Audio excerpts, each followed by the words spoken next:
இயேசுவில் அன்பானவர்களே, நற்கருணையை குறித்தே இன்று நான் உங்களோடு பேசவிருக்கிறேன்.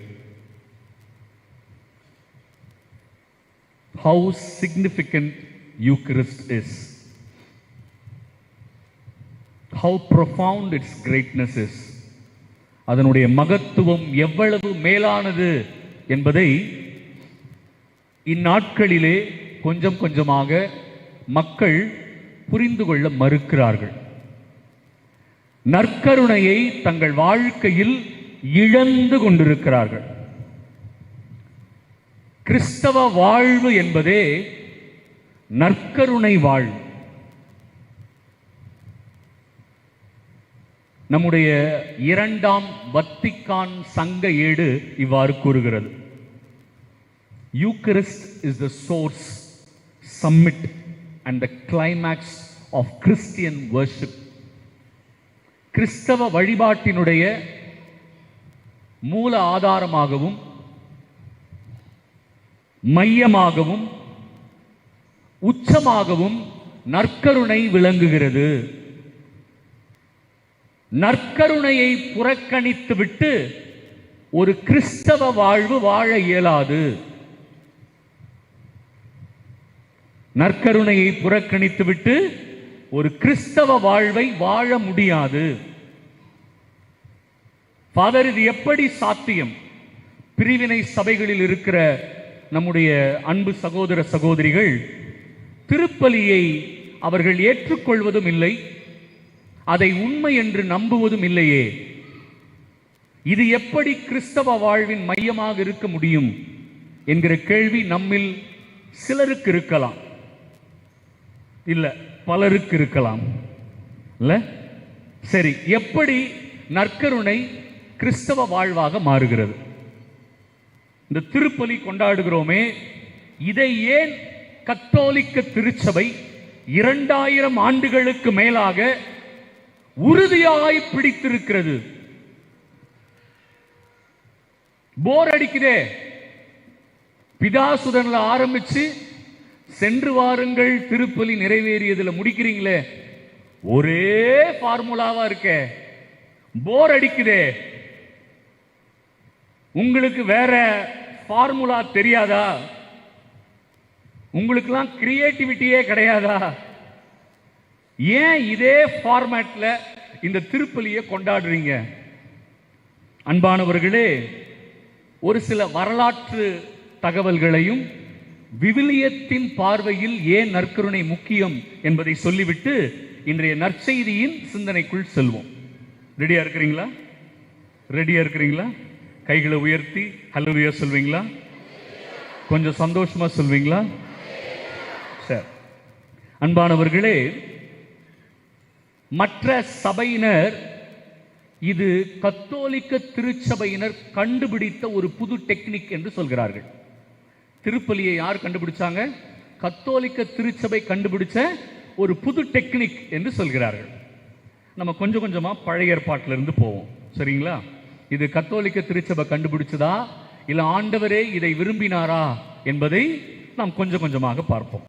பிரியமானவர்களே, ஆபிரகாம் தொடக்க நூல் 14வது அதிகாரம், தொடக்க நூல் 14, 17வது வசனம்.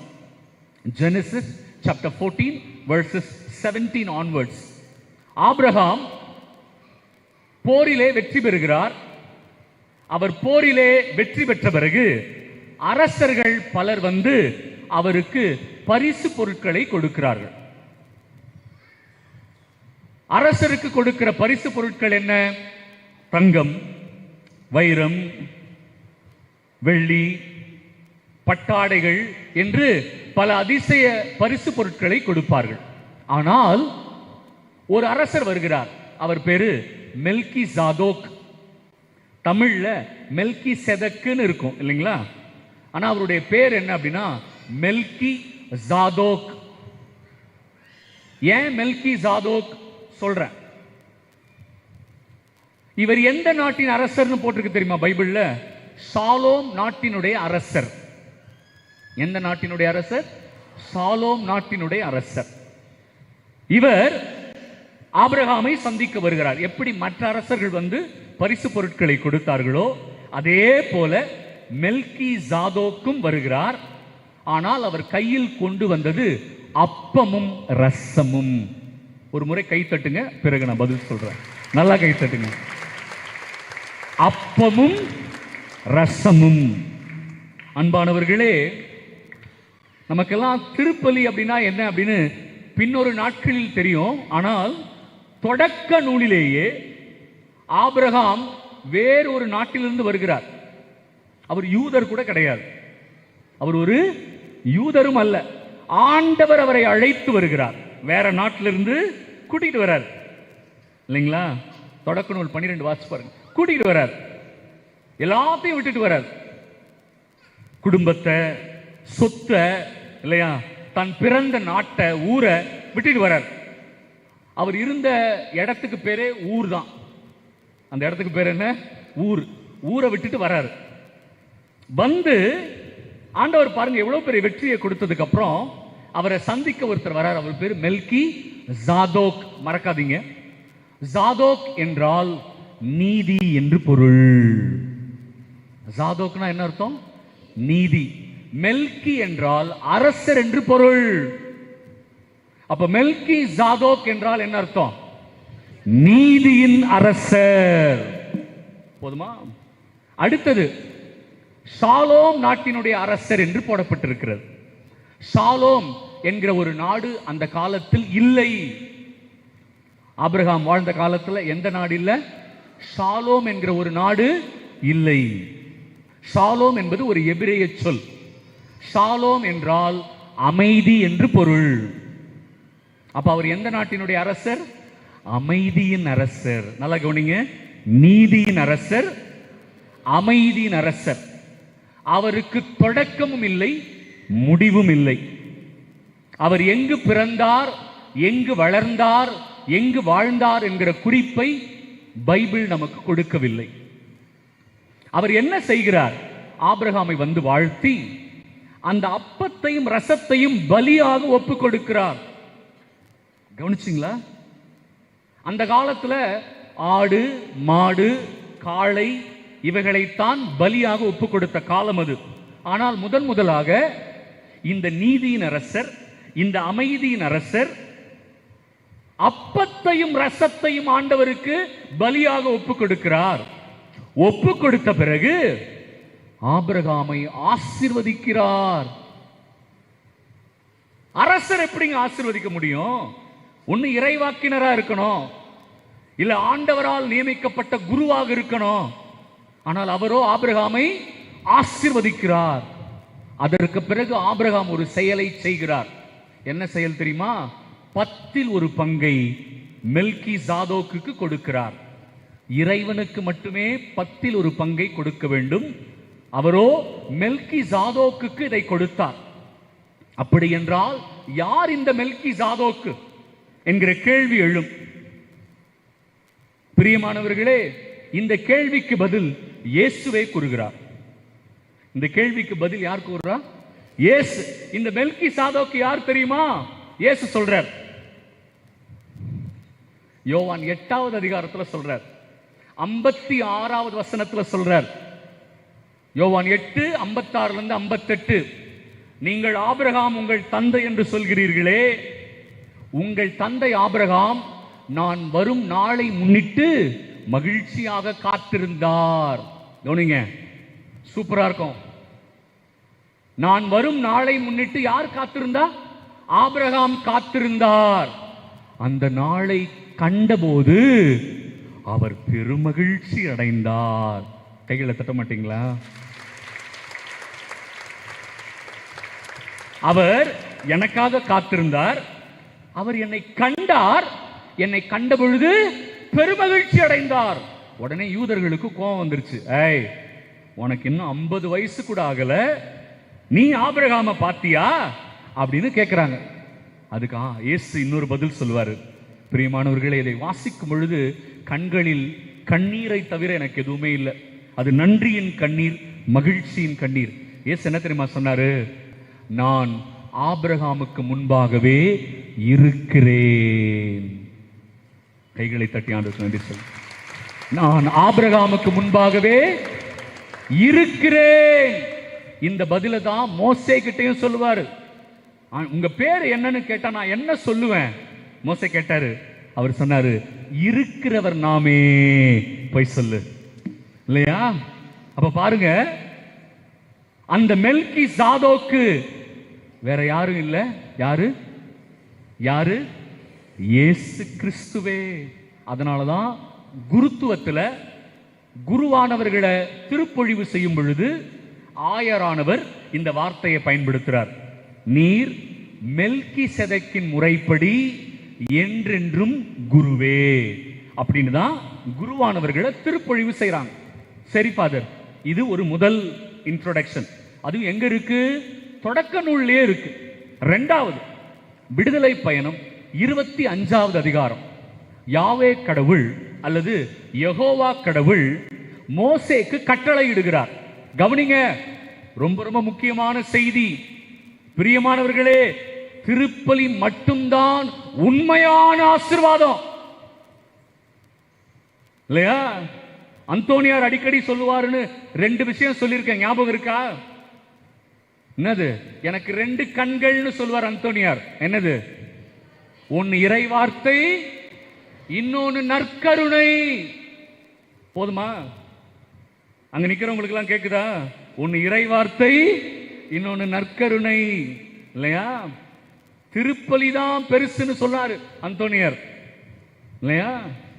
ஆனா அவர்கிட்ட வரவங்க திருப்பலி பார்க்காம போனீங்கன்னா ஒன்னும் பிரயோஜனம் கிடையாது. அவரை மட்டும் நாங்க பார்த்துட்டு போயிடுவோம், டைமே கிடையாது. ஒத்துக்க மாட்டார் அந்தோனியார். இல்லையா? அந்தோனியாரே சொல்றாரு, எனக்கு 2 கண்ணு, ஒன்னு நற்கருணை, இன்னொன்னு இறை வார்த்தை. சரி, நல்ல கவனிங்க. ஆண்டவர் சொல்றாரு மோசே கிட்ட, மோசே எனக்கென ஒரு அப்ப மேசை செய். என்ன செய்ய சொன்னாரு? அப்ப மேசை. அப்ப மேசை புரியல அந்த காலத்துல. எதுக்கு அப்ப மேசை? அப்ப பலிதான் இருந்துச்சே. ஆனாலும் யெகோவா கடவுள் என்ன செய்ய சொன்னாரு? அப்ப மேசையை செய்ய சொன்னார். செஞ்சது மட்டும் இல்ல, அந்த அப்ப மேசையின் மீது திருமுன்னிலை அப்பம் வைப்பாயாக. அதிகாரம் 25 வசனம் 30. விடுதலை பயணம் 25 வசனம் 30. என்னது? என்ன வைக்க சொன்னாரு? திருமுன்னிலை அப்பம். பிரியமானவர்களே, அந்த வார்த்தை ரொம்ப முக்கியமான வார்த்தை. அது என்ன? திருமுன்னிலை அப்பம். ஆங்கில விவிலியத்தில் எப்படி தெரியுமா இருக்கும்? The bread of presence. The bread of presence. presence என்றால் பிரசன்னம். ஆண்டவருடைய பிரசன்னம் நிறைந்த அப்பம். ஆண்டவருடைய பிரசன்னம் நிறைந்த அப்பம், வசீகரிக்கப்பட்ட அப்பம், பரிசுத்தமான அப்பம். போதுமா? குருவானவர் மட்டுமே உண்ண வேண்டிய அப்பம். அப்படியும் வேறு யாராவது உண்ண வேண்டும் என்றால் அவர்கள் பாவம் செய்திருக்க கூடாது. எவ்வளவு அழகான விஷயம் இல்ல? விடுதலை பயணத்தில் இருக்கு, நிறைய இருக்கு. நான் ஷார்ட்டா ஒரு வசனம் மட்டும் உங்களுக்கு சொல்லிட்டு போறேன், சரியா? 3வது 1 சாமுவேல் 21வது அதிகாரம். நம்ம தாவீதும் அவருடைய நண்பர்களும் சவுலுக்கு அஞ்சி ஓடுவாங்க இல்லையா? சவுல் கொலை செய்ய தேடுவான், தாவீதும் அவருடைய நண்பர்களும் ஓடுவாங்க. பசி. உடனே அந்த கூடாரத்துக்கு வருவாங்க, சந்திப்பு கூடாரம். யூதர்கள் சென்று வழிபடுகிற சந்திப்பு கூடாரம். அங்க ஓடி வரார். என்ன கேட்கிறார்? அங்க இருக்கிற குரு அகிமெலக்குன்னு ஒருத்தர் இருக்கிறார். அகிமெலக்கு கிட்ட கேட்கிறாரு, குருவே எங்களுக்கு பசிக்குது, உண்ண அப்பம் ஏதாவது இருக்கிறதா? அதுக்கு அகிமெலக் சொல்றாரு, என்னிடம் சாதாரண அப்பம் இல்லை. என்னிடம் என்ன இல்லை? சாதாரண அப்பம் இல்லை, வசீகரிக்கப்பட்ட பரிசுத்த அப்பம் மட்டுமே இருக்கிறது. அதை நான் சேமித்து வைத்திருக்கிறேன். பாருங்க, இன்னைக்கு ஆலயத்தில் இருக்கா?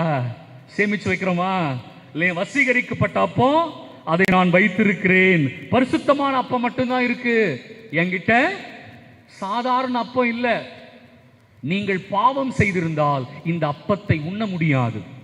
அப்ப தாவீது சொல்றாரு, நானும் என் நண்பர்களும் பாவம் செய்யவில்லை, நாங்கள் தீட்டு அடையவில்லை, ஆகவே எங்களுக்கு அந்த அப்பத்தை கொடுங்க அப்படின்னு கேட்டு வாங்கி சாப்பிடுகிறார். சரியா பிரியமானவர்களே, அதற்கு பிறகு இயேசுவினுடைய அந்த முதல் நற்கருணை, யோவான் 13வது அதிகாரம், உங்க எல்லாருக்கும் தெரிஞ்சதுதான். இயேசு நற்கருணை ஏற்படுத்துகிறார். இயேசு நற்கருணை ஏற்படுத்திய நாள் எந்த நாள் தெரியுமா? பாஸ்கா. என்ன விழா? பாஸ்கா விழா. இதுதான் பொருத்தமான காலம். என்ன பாஸ்கா விழா? யூதர்கள் வாக்களிக்கப்பட்ட நாட்டிற்கு அழைத்து செல்லப்படுகிறார்கள். எகிப்தில் இருக்கிறாங்க, அடிமையா இருக்கிறாங்க இல்லையா? அப்ப ஆண்டவர் சொல்றாரு, கொல்லும் தேவதூதன் வரப்போறான், அதனால உங்களை நீங்கள் காத்துக் கொள்ளுங்கள். ஒரு ஆட்டுக்குட்டியை அடித்து, என்னங்க, ஒரு ஆட்டுக்குட்டியை அடித்து, ஓகேவா, அதனுடைய ரத்தத்தை உங்களுடைய வீட்டின் நிலக்கால்களில் பூசி வையுங்கள். தேவதூதன் வரும் பொழுது உங்களை கடந்து செல்வான். ஹல்லேலூயா. சந்தோஷமா சொல்லுங்க. உங்களை கடந்து செல்வான். நீங்கள் அந்த இரத்தத்தால் காப்பாற்றப்படுவீர்கள். நீங்கள் அந்த இரத்தத்தால் காப்பாற்றப்படுவீர்கள். அவன் கடந்து போயிடுவான். ஒரு ஆட்டுக்குட்டியை அடிச்சு அந்த ரத்தம் உங்களை காப்பாத்தும்னு சொன்னாங்க இல்லையா? அப்ப உண்மையான ஆட்டுக்குட்டி யாரு அப்படின்னு கேட்டப்ப திருமுழுக்கு யோவான்கிட்ட கேட்கிறாங்க, ஜான் த பேப்டிஸ்ட், யாருங்க உண்மையான ஆட்டுக்குட்டி? யோவான் 1வது அதிகாரம் 29வது வசனம் சொல்கிறது. இயேசு அப்படி நடந்து வருவாரு. திருமுழுக்கு யோவான் அங்க இருக்கிறவங்களை பார்த்து சொல்வாரு, இதோ ஆண்டவரின் ஆட்டுக்குட்டி. கைகளை தட்ட மாட்டீங்களா? இதோ ஆண்டவரின் ஆட்டுக்குட்டி இல்லையா? இதோ ஆண்டவரின் ஆட்டுக்குட்டி. பிரியமானவர்களே, இயேசுவை எப்ப சிலுவையில் அறைஞ்சாங்க? மார்க் 15வது அதிகாரத்தில் இருக்கு இல்லையா? காலையில 9 மணிக்கு. எத்தனை மணிக்கு? காலையில 9 மணிக்கு. இயேசு எப்ப உயிர் விட்டாரு? மத்தியானம் 3 மணிக்கு. Very good. இது எங்க இருக்கு ஃபாதர்? இணை சட்டம் 28வது அதிகாரத்தில் ஒவ்வொரு குருவானவரும் காலையில 9 மணிக்கு ஒரு ஆட்டுக்குட்டியை பலியிடணும், மறுபடியும் சாயங்காலம் 3 மணிக்கு ஒரு ஆட்டுக்குட்டியை பலியிடணும். கவனிச்சிங்களா? ஒவ்வொரு நாளும் தலைமை குருவானவர் வருவாரு, இல்லைன்னா அவரால் நியமிக்கப்பட்ட குருவானவர் வருவாரு. காலையில 9 மணிக்கு ஒரு பலி, சாயங்காலம் 3 மணிக்கு ஒரு பலி இல்லையா? ஆண்டவர் இயேசு என்ன தெரியுமா பண்ணாரு? அவர் தானே உண்மையான ஆட்டுக்குட்டி. காலையில 9 மணிக்கு பலியிடுறாங்க. சிலுவையில் அடிச்சாங்களா? அப்ப எப்படி ஒரு தலைமை குரு பலியின் பொழுது ஜெபிப்பாரோ அதே மாதிரி இயேசு ஜெபிக்கிறார். என்ன ஜெபிச்சார் தெரியுமா? தந்தையே, இவர்களை மன்னியும், இவர்கள் செய்வது இன்னதென்று தெரியாமல் செய்கிறார்கள். காலையில 9 மணிக்கு ஜெபிக்கிறார். மறுபடியும் 3 மணிக்கு ஒரு பலி. ஏன்னா இயேசுதான் தலைமை குரு. எங்க இருக்கு ஃபாதர்? எபிரேயர் 3வது அதிகாரம் 1வது வசனத்தில் இருக்கு. இயேசுதான் தலைமை குரு. எபிரேயர் 5வது அதிகாரம் 5வது வசனம். இயேசுதான் தலைமை குரு. அவரையே பலியிடுகிறார். ஹல்லேலூயா, ஹல்லேலூயா. மறுபடியும் 3 மணிக்கு, கரெக்டா 3 மணி. பிரியமானவர்கள், என்ன அதிசயம்! பைபிள்ல இருக்கு. அவங்களும் அத்தனை மணிக்கு தான் பலியிடணும். இயேசுவும் வேணும்னே காலையில 9 மணிக்கு சிலுவையில் அறையப்பட்டவர் 3 மணி வரைக்கும் உயிரை கையில பிடிச்சு இன்னொரு பலியை நிகழ்த்துறார். அந்த பலியின் பொழுது எலோகி எலோகி லமா சபக்தானி. என்ன அது? பிரியமானவர்களே, அது திருப்பாடல் 22, சங்கீதம் 22. அதை போய் படிச்சு பாருங்க. சங்கீதம் 22 ஃபுல்லா படிங்க. இயேசு வெறும் அந்த 2 வரி மட்டும் சொல்லல. இயேசு அந்த மொத்த சங்கீதத்தையும் சொல்லி பலியை ஒப்பு கொடுக்கிறார். யாருக்காக? நமக்காக இல்லையா? ஏன்னா அவர்தான் உண்மையான ஆட்டுக்குட்டி. இனிமே பழைய ஏற்பாடு பலி இல்ல, இனிமே புதிய ஏற்பாடு பலிதான் இல்லையா? அதைத்தான் பாஸ்கா விழாவில் இயேசு சொல்லும் பொழுது அப்பத்தை எடுத்து இது என் உடல், ரசத்தை எடுத்து இது என் ரத்தம். பழைய உடன்படிக்கை என்பது வெறும் அப்பமும் ரசமும், அதுல பிரசன்னம் இருந்தது. பழைய உடன்படிக்கை. இயேசு அந்த ரா உணவுல என்ன சொன்னார் தெரியுமா? கையில் அப்பத்தையும் ரசத்தையும் வச்சுக்கிட்டு இது புதிய உடன்படிக்கை என்று சொன்னார். கைகளை தட்டி ஆண்டவருக்கு நன்றி சொல்லுங்க. இது புதிய உடன்படிக்கை. பிரியமானவர்களே, அதிசயமான விஷயம் இது. இயேசு என்ன தெரியுமா சொன்னாரு? இதை என் நினைவாக செய்யுங்கள் என்று சொன்னார். இது வெறும் ரிமெம்பரன்ஸ் இல்ல, வெறும் நினைவில் கொள்ளுகிற நிகழ்வு அல்ல. இதை நீங்கள் ஒவ்வொரு நாளும் கொண்டாடணும். அது அப்படிதான் சொன்னாரா? எப்படி தெரிஞ்சுக்கிறது? தொடக்க கால கிறிஸ்தவர்கள் வழியாக தெரிந்து கொள்ள முடியும். கரெக்டா? ஏன்னா இயேசு உயிர்த்த பிறகு இயேசு சொன்னதை செஞ்சது யாரு? யாரு? சீடர்கள். வெரி குட் இல்லையா? ஃபாதர், சீடர்கள் இதை செஞ்சாங்களா? ஃபாதர், செஞ்சாங்க. எங்க இருக்கு? திருத்துதர் பணி 2வது அதிகாரம் 42வது வசனம். திருத்துதர் பணி 2:42. என்ன தெரியுமா இருக்கு? அந்த காலத்துல பைபிள் கிடையாது. இப்ப பிரிவினை சபைகள் சொல்றாங்களே, வேதம் என்ன சொல்லுகிறது என்றால், ஆனா ஒண்ணா வந்துடுறாங்க இல்லையா? தொடக்கத்துல முதல் 382 வருஷம் கையில பைபிளே கிடையாது. எத்தனை வருஷம்? 382 வருஷம் யார் கையிலையும் பைபிள் இல்லை. திருத்துதர்கள் போதிப்பாங்க. அவங்க போதிக்கிறத கேட்டுட்டு மக்கள் இயேசுவின் பாதையில் நடந்தாங்க. அப்புறம் திருத்துதர்கள் இறந்து போயிட்டாங்க. அவங்களுக்கு பின்னால் வந்த திருத்துதர்களின் சீடர்களின் சீடர்கள் தான் கத்தோலிக்க திருச்சபை வழி நடத்தினாங்க. அதனால தான் 1500 வருஷம் வரைக்கும் திருப்பலியை குறித்து ஒருவரும் எதிர்த்து கூட பேசவில்லை. எத்தனை வருஷம்? 1500 வருஷம் திருப்பலியை எதிர்த்து யாரும் பேசல. அப்படின்னா இயேசு காலத்திலிருந்து திருத்துதர்கள் வழியாக வந்தது திருப்பலிதான்.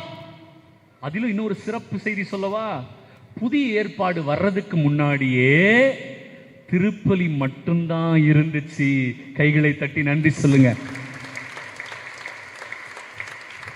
மக்களை எப்படியெல்லாம் ஏமாத்துறாங்க தெரியுமா பிரியமானவர்களே? பாவமா இருக்கு அவங்கள பார்க்கும்போது. எப்படி? புதிய ஏற்பாடு வர்றதுக்கு முன்னாடியே திருப்பலி இருந்துச்சு. ஃபாதர், எக்ஸாம்பிள் சொல்ல முடியுமா? சொல்ல முடியும். எடுத்துக்காட்டவா? 1 கொரிந்தியர் 11வது அதிகாரம் 23வது வசனம். உங்களுக்காக நான் வாசிக்கிறேன். கவனமா கவனிங்க ப்ளீஸ். கவனத்தை சிதற விடாதீங்க.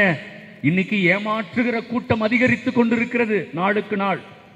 ஏன் கத்தோலிக்க திருச்சபை மட்டும்தான் உண்மையான திருச்சபை என்று இன்னும் ஒரு சில மணித்துளிகள்ல சொல்றேன். கவனமா கவனிங்க. 1 கொரிந்தியர் 11வது அதிகாரம் 23வது வசனம் நான் வாசிக்கிறேன். பவுல் இதை எழுதுறார். ஆண்டவரிடமிருந்து நான் எதை பெற்றுக்கொண்டேனோ அதையே உங்களிடம் ஒப்படைக்கிறேன். அதாவது ஆண்டவராகி இயேசு காட்டிக் கொடுக்கப்பட்ட அந்த இரவில் அப்பத்தை எடுத்து கடவுளுக்கு நன்றி செலுத்தி அதை பிட்டு, இது உங்களுக்கான என் உடல், இதை என் நினைவாக செய்யுங்கள் என்றார். அப்படியே உணவருந்திய பின் கிண்ணத்தையும் எடுத்து, இந்த கிண்ணம் என் இரத்தத்தால் நிலைப்படுத்தப்படும் புதிய உடன்படிக்கை, நீங்கள் இதிலிருந்து பருகும் போதெல்லாம் என் நினைவாக இவ்வாறு செய்யுங்கள் என்றார். இது எப்ப எழுதப்பட்டது ஃபாதர் இந்த கடிதம் அப்படின்னா, பைபிள் புதிய ஏற்பாடுல முதலாக எழுதப்பட்ட நற்செய்தி எது தெரியுமா? யாருக்காவது தெரியுமா? மார்க் நற்செய்தி. வெரி குட்மா. முதலாக எழுதப்பட்ட நற்செய்தி மார்க் நற்செய்தி எழுதுவதற்கு முன்பதாகவே கொரிந்து மக்களுக்கு பவுல் இந்த கடிதத்தை எழுதினார். கை தட்ட மாட்டீங்களா? இதெல்லாம் வரலாற்று உண்மை. ஏன்னா இதனுடைய ஒரிஜினல் மேனுஸ்கிரிப்ட் கத்தோலிக்க திருச்சபை கிட்ட தான் இருக்கு, பிரிவினை சபை கிட்ட இல்ல. ஒண்ணுமே இல்லாமே எல்லாம் இருக்கிற மாதிரி பேசுவாங்க அவங்க இல்லையா? இதனுடைய ஒரிஜினல் மேனுஸ்கிரிப்ட் யார்கிட்ட இருக்கு? நம்ம கிட்ட தான் இருக்கு. அதுல என்ன போட்டிருக்கு தெரியுமா?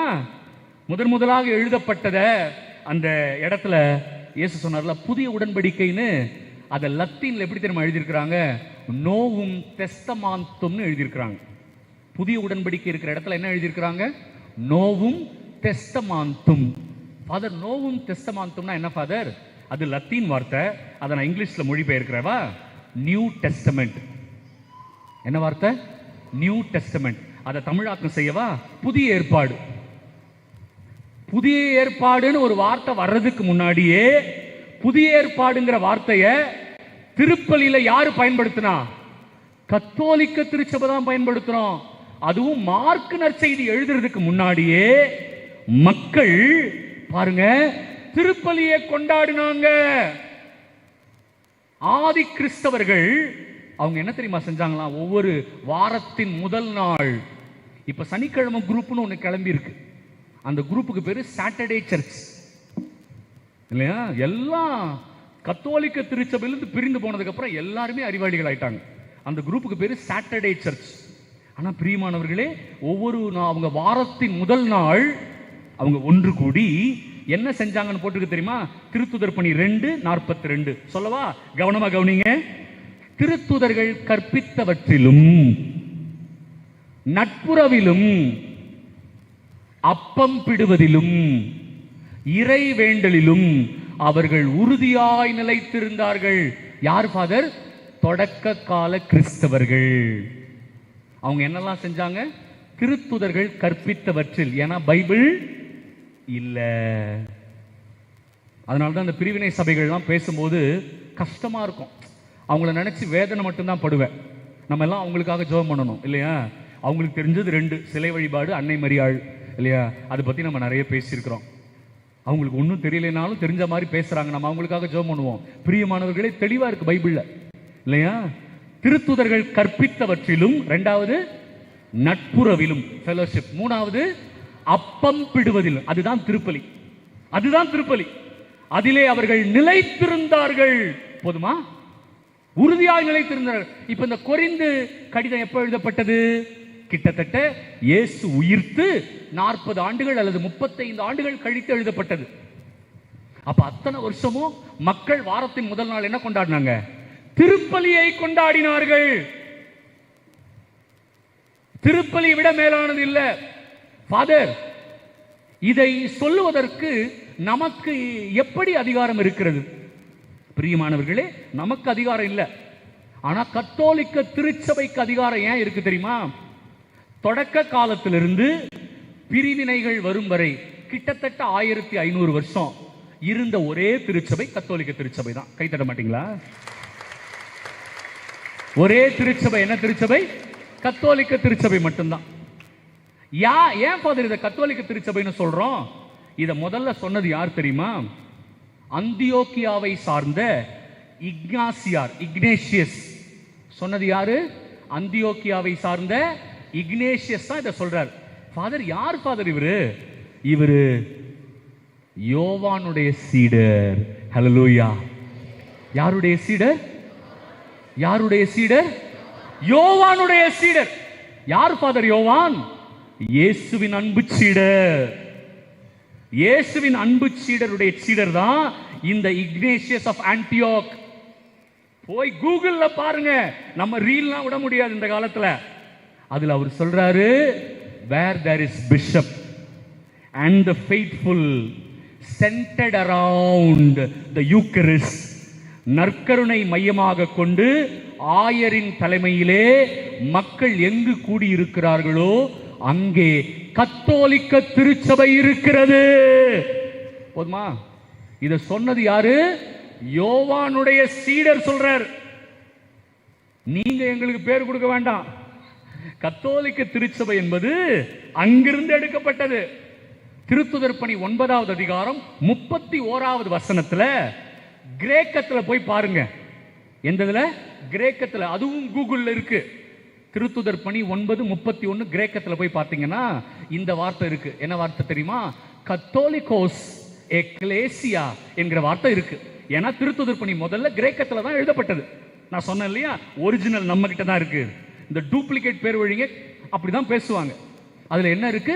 கத்தோலிகோஸ் எக்லேசியா அப்படின்னு இருக்கு. அது கிரேக்கம். அத இங்கிலீஷ்ல மொழிபெயர்த்தா கேத்தலிக் சர்ச். எங்கிருந்து எடுக்கப்பட்டது இந்த வார்த்தை? திருத்துதர் பணி 9:31 இருந்து எடுக்கப்பட்டது. பிரியமானவர்களே, கத்தோலிக்க திருச்சபை மட்டும்தான் உண்மையான திருச்சபைன்னு பைபிள்லயே போட்டிருக்கு. அது எங்க ஃபாதர் போட்டிருக்கு? 1 தீமோத்தேயு 3வது அதிகாரம் 15வது வசனம். எடுப்பீங்களா? நானே வாசிக்கவா? 1 தீமோத்தேயு 3:15 வாசிக்கிறேன். கவனிங்க, நல்லா கவனிங்க. பவுல் சொல்றார், நான் வர காலம் தாழ்த்தினால் நீ கடவுளின் வீட்டாரிடம் எவ்வாறு நடந்து கொள்ள வேண்டும் என்பதை இத்திருமுகத்தின் வழியாகவே நீ தெரிந்து கொள்ளலாம். நீ திருச்சபையில் எப்படி நடந்துக்கணும்னு நான் எழுதுகிற லெட்டர் மூலமா தெரிஞ்சுக்கோ. அதுக்கு அடுத்த வரி பாருங்க பிரியமானவர்களே, இவ்வீட்டாரே வாழும் கடவுளின் திருச்சபை. கைத்தட்ட மாட்டீங்களா? இவ்வீட்டாரே வாழும் கடவுளின் திருச்சபை. ஏன்னா தொடக்கத்திலிருந்து இருந்த ஒரே ஒரு திருச்சபை கத்தோலிக்க திருச்சபை தான். அந்த கத்தோலிக்க திருச்சபை பத்தி பவுல் என்ன சொல்றாரு? இந்த திருச்சபை மட்டும்தான் வாழும் கடவுளின் திருச்சபை. அது மட்டும் சொல்லல, அடுத்த வரி, இத்திருச்சபை உண்மைக்கு தூணும் அடித்தளமுமாயிருக்கிறது. இந்த கத்தோலிக்க திருச்சபை சொல்றதுதான் உண்மை. இந்த கத்தோலிக்க திருச்சபை தான் உண்மைக்கு அடித்தளமாயிருக்கிறது. ஆகவே இந்த திருச்சபை சொல்லுகிற நற்கருணை எவ்வளவு உன்னதமானது என்பதை நம்ம மக்கள் உணர்ந்து கொள்ளாம திருப்பலியில கூட கதை பேசிக்கிட்டு, திருப்பலியில கூட எங்கெங்கயோ போய் நின்னுக்கிட்டு, திருப்பலியில போய் அங்க பாருங்க திருப்பலி நடந்துட்டு இருக்கு. அவங்க கத்தோலிக்க மக்களான்னு எனக்கு தெரியல. திருப்பலி நடக்கும்போது சுரூபத்து முன்னாடி போய் நிக்கணும்னு அவசியம் இல்ல இல்லையா? நான் பேசுறது கேட்குதுன்னா தெரியல உங்களுக்கு, ஏன்னா பிஸியா இருக்கிறாங்க. திருப்பலியை விட மேலானது எதுவுமே இல்ல. திருப்பலியில கிடைக்காத ஆசீர்வாதம் எங்கேயுமே கிடைக்காது. அப்ப இதுதான் வாழும் கடவுளின் திருச்சபை. இந்த திருச்சபை தான் உண்மைக்கு தூணும் அடித்தளமுமாயிருக்கிறது. நான் இன்னும் நிறைய வசனம் சொல்லுவேன். இருந்தாலும் பிரியமானவர்களே, கத்தோலிக்க திருச்சபை அதனாலதான் இன்னைக்கு வரைக்கும் பவுல் சொன்னார்ல, நான் எதை ஆண்டவரிடமிருந்து பெற்றுக்கொண்டேனோ அதையே உங்களுக்கும் கொடுக்கிறேன்னு சொன்னார். அப்ப திருப்பலி என்பது ஆண்டவரிடமிருந்து பெற்றுக்கொள்ளப்பட்டது. அதனால கத்தோலிக்க திருச்சபையில 2000 வருஷமா உங்களுக்கும் எனக்கும் போர் அடிச்சாலும் மாத்த மாட்டோம். போதுமா? எதுவும் மாறாது. நான் இன்னொரு நாள் வாய்ப்பு கிடைச்சா உங்களுக்கு சொல்றேன். திருப்பலியில முதல்ல ஃபாதர் ஆரம்பிக்கிறார்ல, தந்தை மகன் தூயாவி, அதிலிருந்து கடைசி சென்று வாருங்கள்னு இருக்குல்ல, அது வரைக்கும் திருப்பலியில நம்ம சொல்ற எல்லா ஜபங்களும் பைபிள் வசனம் மட்டுமே. கைத்தட்ட மாட்டீங்களா?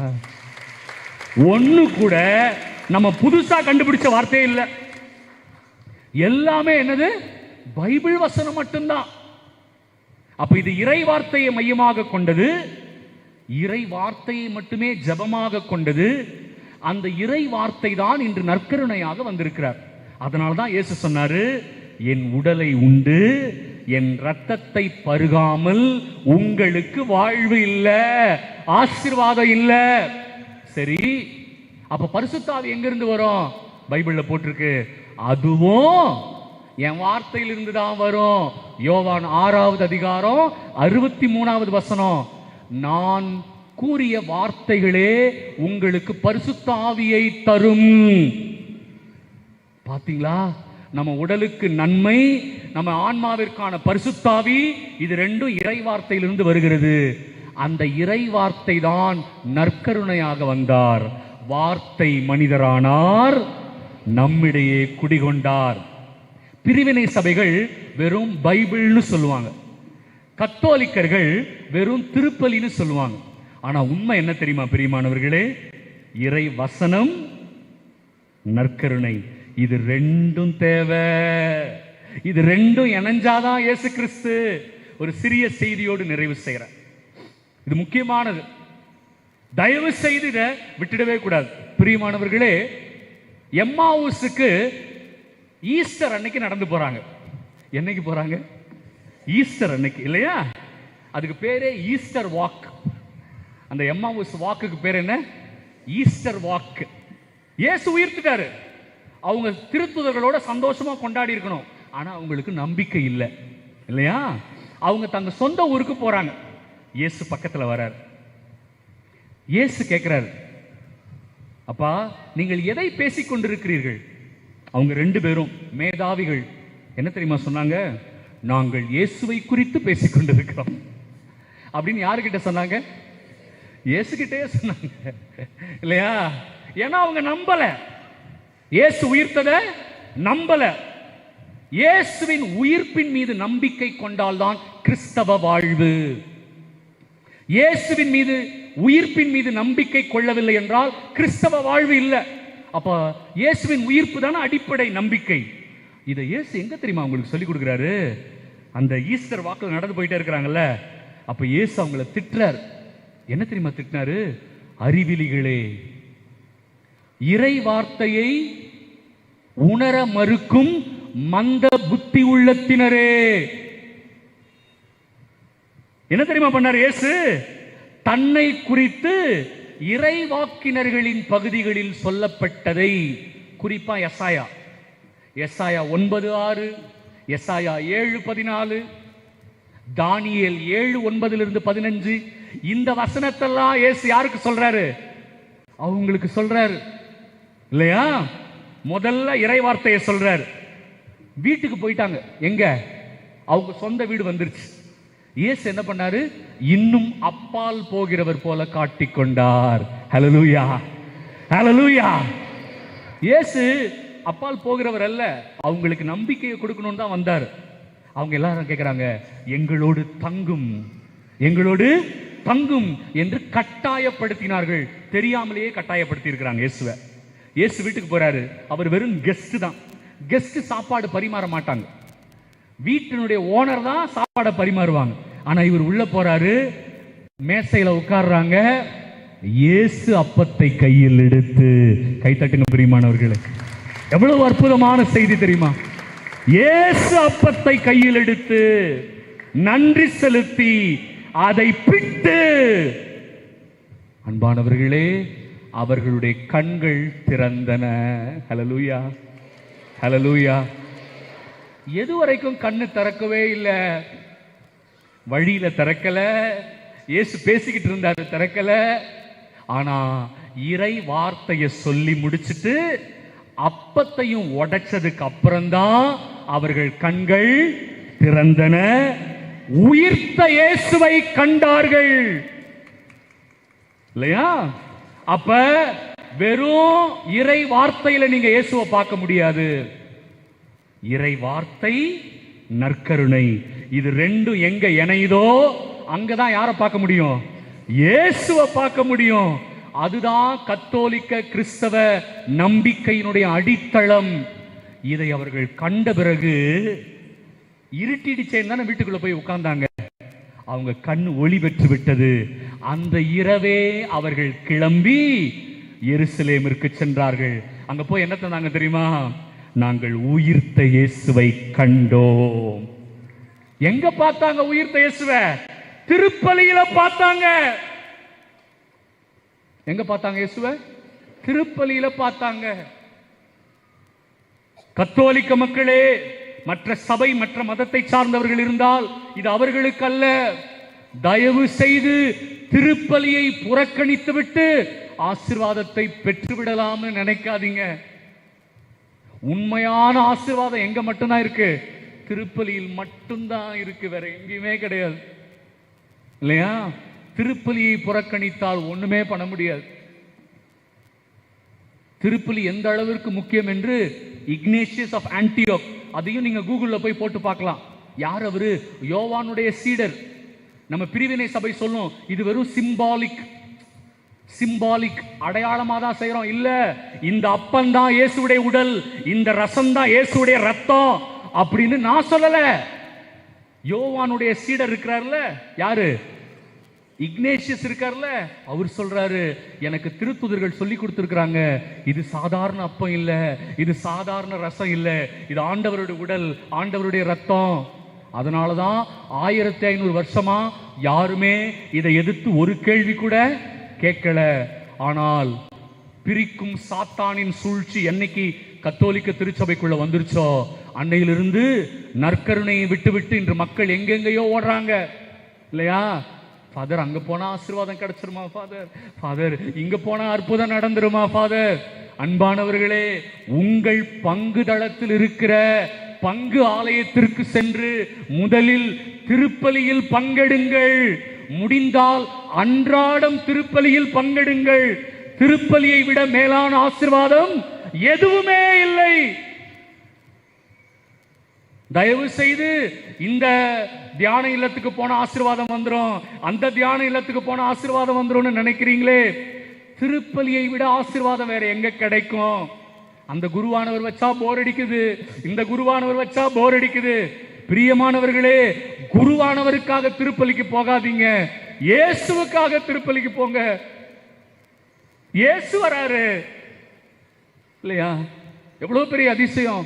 அதனாலதான் இயேசு இன்னைக்கு சொன்னாரு, நீங்கள் என் சதையை உண்டு என் ரத்தத்தை பருகாமல் வாழ்வு அடைய மாட்டீர்கள். ஆசீர்வாதத்துக்காக தானே வந்திருக்கிறோம் இங்க. அந்த அந்தோனியாரும் அதே தானே நமக்கு சொல்லி கொடுத்திருக்கிறாரு இல்லையா? நற்கருணையும் இறை வார்த்தையும் சேர்ந்தாதான் நம்ம யாரை பார்க்க முடியும்? இயேசுவை பார்க்க முடியும். இன்னும் நான் நிறைய சொல்ல முடியும் பிரியமானவர்களே. நேரம் கருதி முக்கியத்துவத்தின் செய்திகளை மட்டும் நான் உங்களுக்கு ஆர்டரா சொல்லி இருக்கிறேன். தயவு செய்து இதை எல்லாருக்கும் சொல்லுங்க, குழந்தைங்களுக்கு சொல்லிக் கொடுங்க, குறிப்பா வாலிப பிள்ளைகளுக்கு சொல்லிக் கொடுங்க இல்லையா? எங்கெங்கயோ போய் தொலைஞ்சு போயிடுறோம். சொல்லிக் கொடுத்து திருப்பலிக்கு மக்களை அழைத்து வாருங்கள். கத்தோலிக்க திருச்சபை மட்டுமே உண்மையான திருச்சபை என்பதை நற்கருணை வாயிலாக உலகத்திற்கு அறிக்கையிடுவோம். ஆமென், ஆமென், ஆமென். ஆவடி புனித அந்தோனிய